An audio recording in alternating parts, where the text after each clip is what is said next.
She was only 22 when she climbed the gallows, yet thousands had already climbed toward death under her command. Beautiful, ruthless, and feared across Auschwitz, her cruelty shocked even fellow Nazis.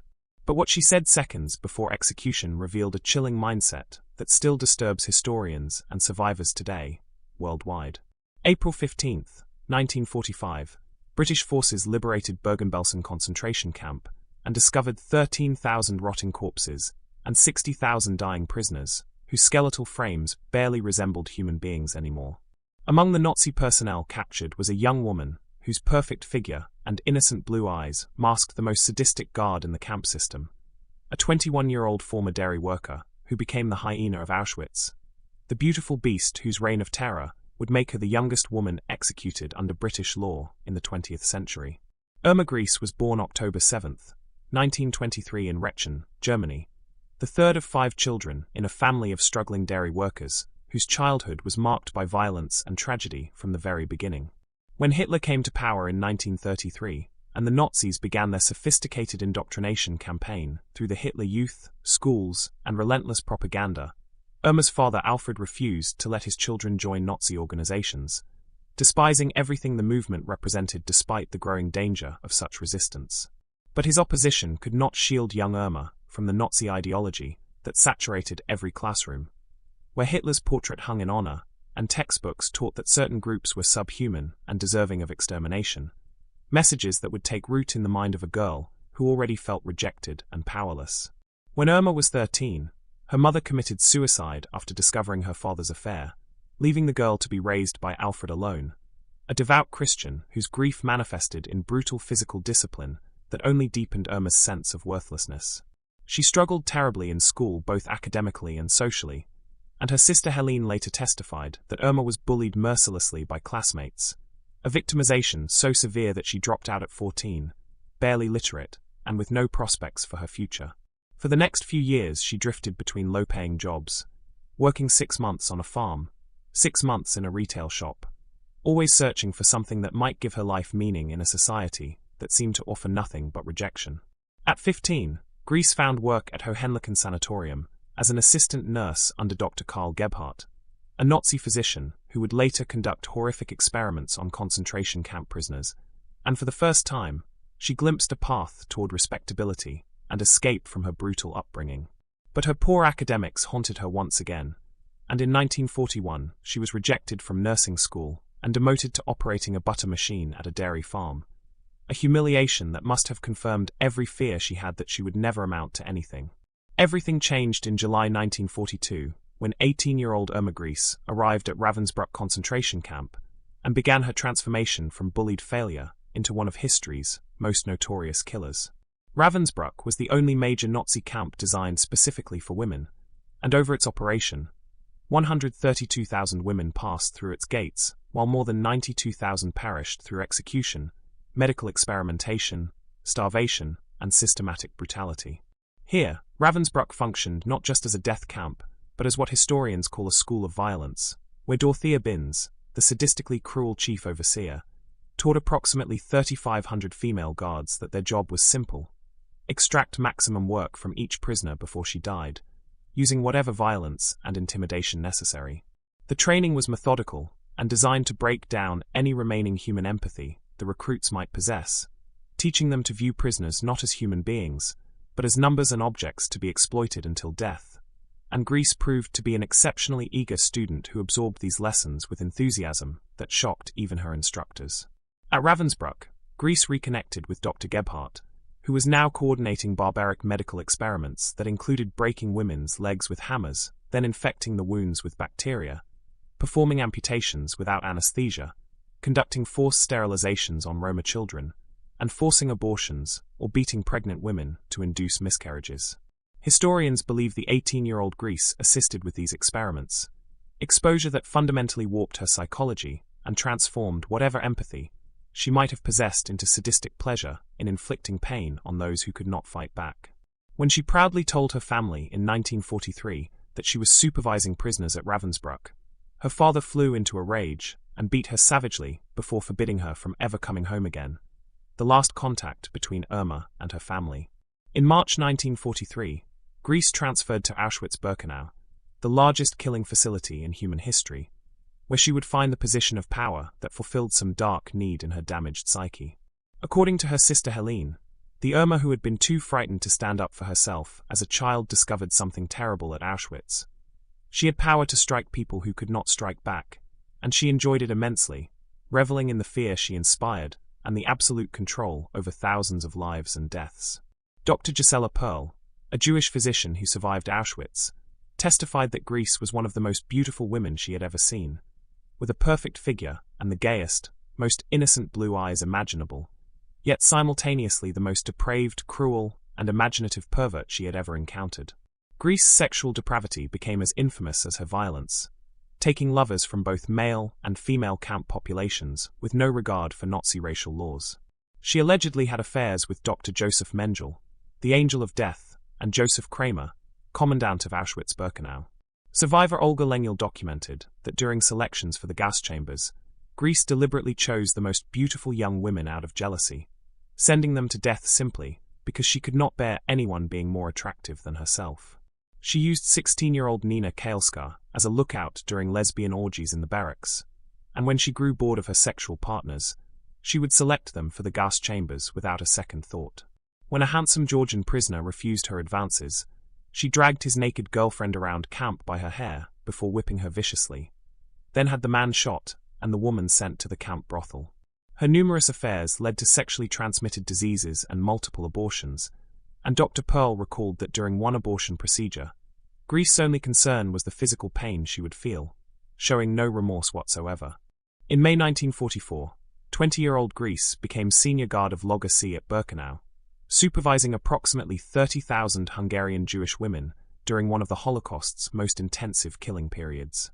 Between May and July, 424,000 Hungarian Jews were deported to Auschwitz in just 8 weeks, with the vast majority immediately murdered in gas chambers. Camp C was so catastrophically overcrowded that blocks designed for 100 prisoners now held 1,000 each, with most lacking beds entirely, forcing prisoners to sleep on bare floors while sanitary conditions became nightmarish. Survivors later testified that the stench alone was unbearable, with human waste everywhere and the sweet smell of death from the crematoriums constantly hanging in the air, creating an environment so horrific that it seemed designed to strip away every last shred of human dignity before the final trip to the gas chambers. In this hell, Grese carried her woven leather whip covered with cellophane so blood could be easily washed off between beatings. She stood at the camp gate during roll calls and beat prisoners for her own enjoyment, later boasting that her very light whip would hurt terribly when she struck someone. Commandant Kramer actually told her to stop using it because her violence was so excessive it interfered with camp operations, but she ignored him completely. One survivor later testified that Grese seemed to derive an almost sexual pleasure from these beatings, describing how her breathing would become rapid and shallow, her face would flush, and her eyes would take on a glazed expression of ecstasy as she watched her victims suffer and bleed. During 6-hour roll calls beginning at 3 in the morning, prisoners stood motionless regardless of weather, and when they swayed from exhaustion, Grese beat them or forced them to kneel holding heavy stones above their heads until they collapsed, sometimes for hours at a time until their arms gave out and the stones crashed down on their own heads, causing serious injuries that Grese found amusing. Her favorite technique was beating women until they bled and fell, then kicking them with her heavy boots, targeting ribs, stomachs, and heads with violence witnesses described as sexually charged. She participated directly in gas chamber selections with Mengele, recording murders in her books as special treatment, and during these selections, women were paraded naked and inspected like cattle while Grese maintained order with her whip. When 2 girls jumped from a window trying to escape selection, Grese walked up and calmly shot both with her always loaded pistol. Remarkably, Grese saved one girl named Alice Tenenbaum 16 times from the gas chambers because Alice resembled her sister Helene, demonstrating that even this monster's occasional mercy served only her own emotional needs. She also kept 2 enormous starved dogs and would order them to attack prisoners who could not maintain the brutal pace during 16-kilometer forced marches. One survivor testified that when a wagon capsized while hauling stones, Grese sicked both dogs on the prisoners, watching with bloodshot eyes as the animals tore at women's bodies, her face showing an expression of sexual pleasure while she smiled throughout the entire attack. Another specialty was ordering women to cross the fire line so guards would shoot them as escapees, and when one guard refused to participate in this murder scheme, Grese gave evidence against him at an official inquiry. Thanks to plunder from murdered victims, she had access to Europe's finest clothing and had dresses custom-tailored by imprisoned Jewish seamstresses who once created haute couture. She spent hours styling her hair before mirrors, fantasizing about becoming a film star after Germany's victory, once declaring that her experiences would be useful in her career as an artist. Grese left Auschwitz January 18, 1945 as Soviet forces approached, accompanying a death march to Ravensbrück then Bergen-Belsen, arriving in March with thousands of prisoners who received almost no food during weeks walking through freezing temperatures. At Bergen-Belsen, daily rations consisted of watery turnip soup and 3 centimeters of bread, while typhus epidemics killed 250 to 300 prisoners daily. Even here, with the Third Reich collapsing and Allied forces closing in, Grese continued beating starved prisoners and forcing them to kneel holding stones or perform exercises until they collapsed from exhaustion. 2 weeks before liberation, she was observed beating a girl with a riding crop, and on the eve of British arrival, she knocked together the heads of 2 sisters caught eating potato peel scraps from the kitchen. Though she worked at Bergen-Belsen only 3.5 weeks, her cruelty was so extreme that survivors dubbed her the Beast of Belsen. April 17, 1945, 2 days after liberation, British forces captured Grese along with Joseph Kramer and other Nazi criminals. When an English journalist asked why she had committed these crimes, she replied without shame that it was their duty to exterminate antisocial elements to assure Germany's future, repeating propaganda she had absorbed as a child. At the Belsen Trial beginning September 17, 1945, witness after witness described her systematic brutality, while Grese maintained they were all lying and exaggerating, making an elephant out of a small fly. She admitted beatings, but refused to acknowledge involvement in gas chamber selections despite overwhelming testimony from dozens of survivors. Throughout the trial, she remained defiant and seemingly detached, often filing her nails or appearing bored, while survivors broke down in tears recounting the horrors she had inflicted upon them and their families. Her defense attorney struggled to find any mitigating factors in her case, and her own testimony revealed a woman who genuinely seemed to believe she had done nothing wrong, that she was simply following orders and doing her duty to Germany. Her lies saved nothing, and the weight of evidence against her was simply too overwhelming to ignore or explain away. November 17th, the British tribunal sentenced Irma Grese to death by hanging for crimes against humanity. On December 13, 1945, executioner Albert Pierrepoint carried out the sentence at Hommel prison. Witnesses reported that walking to the gallows, she showed no remorse, shed no tears, offered no apology, and her final word before the trapdoor opened was Schnell, quickly, as if even in her last moment she remained the impatient overseer who had terrorized tens of thousands. Some accounts suggest she walked to her death with the same cold composure she had displayed throughout her trial, while others noted that her hands trembled slightly as the noose was placed around her neck, perhaps the only sign that beneath her hardened exterior, some small part of her still feared what was coming. She became the youngest woman executed under British law in the 20th century, and when news reached Auschwitz survivors, there were no tears shed for the beautiful beast, only a grim satisfaction that justice, however inadequate it might seem given the scale of her crimes, had finally been served. The story of Irma Grese remains one of the most disturbing studies in the psychology of evil, raising questions historians and psychologists still grapple with.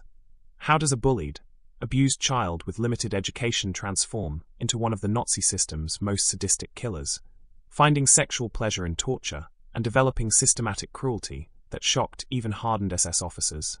Was she purely a product of brutal upbringing and relentless Nazi indoctrination, or did she possess innate sadistic capacity that the camp system simply unleashed? The answer likely involves both nature and nurture, environment and choice, victimization and agency.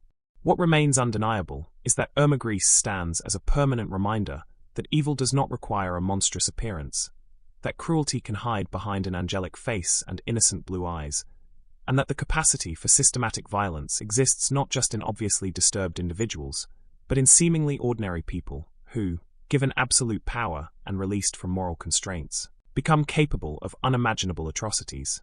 Her execution at 22 closed one chapter in bringing Nazi war criminals to justice, but could never undo the suffering she inflicted, never restore the lives she destroyed, and never fully answer how someone so young and beautiful could become such a perfect embodiment of evil.